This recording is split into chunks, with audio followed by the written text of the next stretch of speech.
Hey guys, welcome back to the channel. Today I'm going to be going through my picks for the 2026 Premier League. I've put a table together with the top 14 ranked players, along with their 12-month averages, first 9 averages, 171 to 180s per leg, checkout percentage, and then pros and cons for why they should or shouldn't be added to the Premier League for 2026. Looking at the top 4, they automatically qualify. This is Luke Littler, Luke Humphries, Gian Van Veen, and Michael Van Gerwen. After these 4, it gets a little tricky. I'm going to go through who I think is not going to be picked and why to start. Then we'll move on to who I think is definitely going to get picked, and then we'll get into the tricky ones at the end. Starting out, who's not going to play in the Premier League? Gary Anderson has already stated that he's basically self-excluding if they send him the invite, so I've kind of just crossed him off the list. Looking at his numbers though, 106 first 9, 97.92 average. I think he could compete. I think he'd be a great candidate with those numbers, but as he said, the travel's a bit too much for him. I think he's going to focus on moving up in the rankings and focusing on the ranking matches throughout the year. Next, we have Ryan Searle, who made it to the semifinal of the 2026 Worlds. He lost to Luke Littler 6-1. 104 first 9 average and a 95 average throughout the year. That's not bad. Looking at his 2025 season, he didn't make it past the last 16 and anything else in any other big stage tournaments this year. Pretty much just the semifinal in Worlds, and he won a Players' Championship. I don't think that's enough for him to be picked for Premier League. I think he needs to spend 2026 on getting a few more big stage wins and moving up in the rankings, possibly to 5th or 6th, and then getting picked for next year. I think it'd be better for his career overall. I don't think he can hang with Humphries or Littler at this time. Next, we have James Wade. Looking at his first 9, average of 102 and then a 94 average throughout the year, 0.24 for 171 to 180s. That's not elite level. That's more of like a good pro level stats. I know Wade is a legend and he can compete with anyone on his day. I think his day is just more infrequent than the top guys at this time in his career. Looking at what he did this year, he won a Players' Championship. He made it to the semifinals of 3 Euro Tours, and he made it to the final of the Match Play and UK Open, both of which he lost to Littler. Cons for him being in the Premier League: lost in the group stages of the Grand Slam, lost early in the Worlds to Ricky Evans, although it was a good match, and he lost first round in the Grand Prix. I just don't think he's going to be picked, mostly for his level of play. I don't think it would be beneficial for the PDC to pick him, as it will probably end up in him having a bad Premier League season, probably being in the lower 2 of the 8. And finally, I'm picking Chris Dobie as someone that's not even going to be in contention here. While his averages for the season and first 9 were both fairly good, all he did this year was win a Players' Championship in June and February, and then he made it to the last 16 in the Grand Slam, but lost to Michael Smith. He lost in the first round of the Grand Prix, he lost in the second round of the Match Play, and he really didn't have any other big stage runs. So pretty slow year overall. I don't think he deserves to be on the big stage for the Premier League this year. Moving on to who I think definitely deserves to be in the Premier League is Josh Rock. Looking at his numbers alone, a 98.15 season average, which is 4th place overall out of all the players. We have a 108.32 first 9, which is 2nd place out of all the players, and a 0.44 171 to 180s per leg, which is 2nd place out of all the players. Let's take a look at the pros for him to be in it. He made the semifinal of the Match Play, the quarterfinal of the Grand Slam, the semifinal of the UK Open. He won the World Cup with Gurney against Price and Clayton, and then he won a Players' Championship. For cons, there's really not much other than his loss to Hood, but Hood was 11-11 for doubles with a pretty high average. A lot of people wouldn't have been able to keep up with that either. I think he just kind of lost focus after getting slapped around by Hood a little bit. I don't think that this loss will cost him his chance to be in the Premier League. I think it would be a huge slap in the face to Josh if PDC left him out this year. And the 6th spot, I think, goes to Gerwin Price. Just like Josh Rock, he's got top tier first 9 and seasonal averages. His 180s and 171s are not the highest, but he has a good checkout, and he has proven himself that he can compete at the highest level against the best players. Anyone who's going to hit a 9-darter on stage, other than Littler or Humphries, it's going to be him, and they want him there for that. They want the views. They want the crowd to be there. They want to create the best darts matches possible. Looking at what he did this year, he won 4 Players' Championships versus Van Veen, Rock, White, and Dobie. He won a Euro Tour versus Anderson.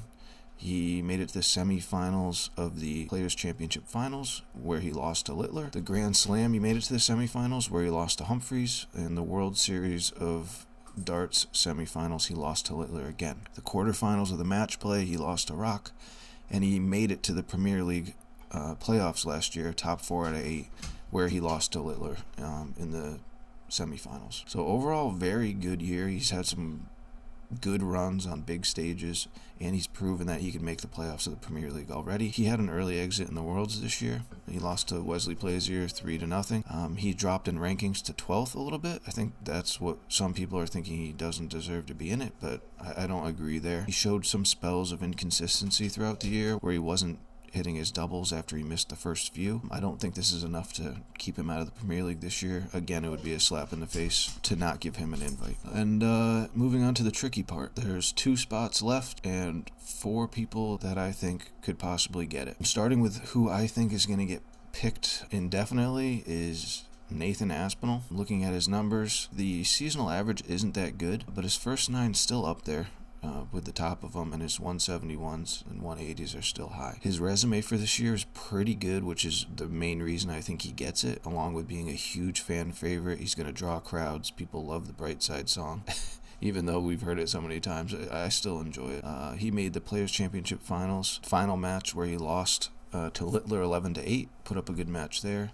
He won, I think he won 3 Euro Tours throughout the year. He made the Premier League playoffs. He was in the top 4, where he lost to Humphries 10-7. So he's in the same boat as Price here. They're not the highest ranked players, but their level under pressure and big stage experience will give him a advantage here in getting picked. His cons are he lost the last 32 to Doetz in the Worlds. I think to automatically get in, I think he needed a pretty good run in the Worlds. He lost the group stages of the Grand Slam, which was a big surprise to everyone, and he lost round 1 of the match play. So I think the pros outweigh the cons here, and his history of big stage play gets him in.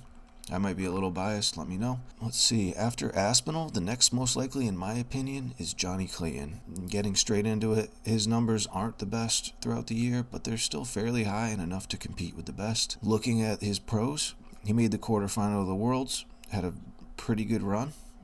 He made the semifinal of the Grand Prix where he lost to Littler, a semifinal of the match play where he lost to Wade. He won a Euro Tour and a Players' Championship throughout the year.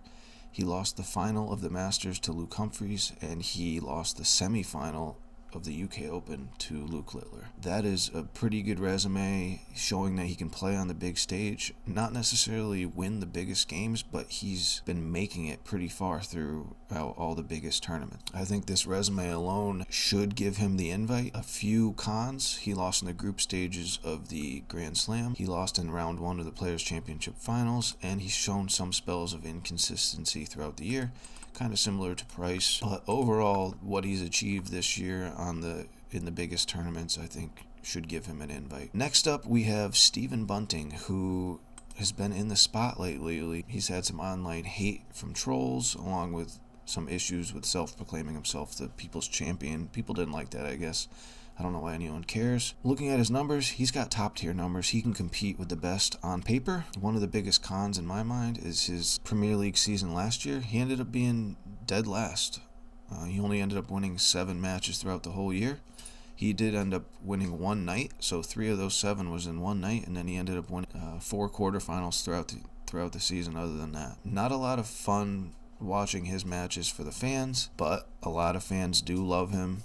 His titanium walk-on gets the fans involved, and his year wasn't bad. He won 2 Players' Championships, 2 Euro Tours, 2 World Series events, and he made it to the match play quarterfinal. Looking at his cons, other than what I've mentioned, he had a bad end of the year. He had an early exit in the Worlds in the last 32, but honestly, Hurl just played really well. Bunting was a little off, but you got to give credit to Hurl on that game. He lost all 3 group matches in the Grand Slam, similar to Clayton, and he lost in the last 16 of the Grand Prix, so round 2. He didn't make it that far. I think the Premier League might not be fitting to Bunting at this time. I think he might want to be home with his family, because it's a lot of travel, especially if you're trying to play in Euro Tours and Players' Championships. Other than that, it's kind of tough on people that are very family-oriented.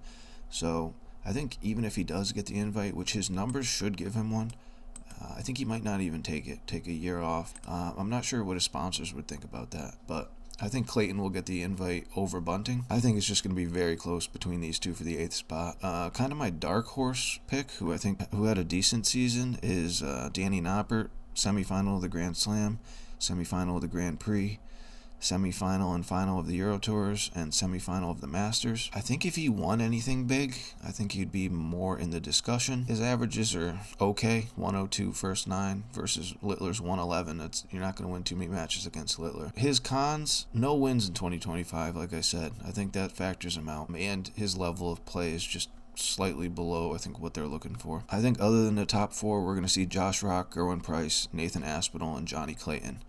Let me know if you guys agree with this. You guys think Bunting or Noppert's going to get the call? Let me know. Let me know what you thought about the video. Have a good one.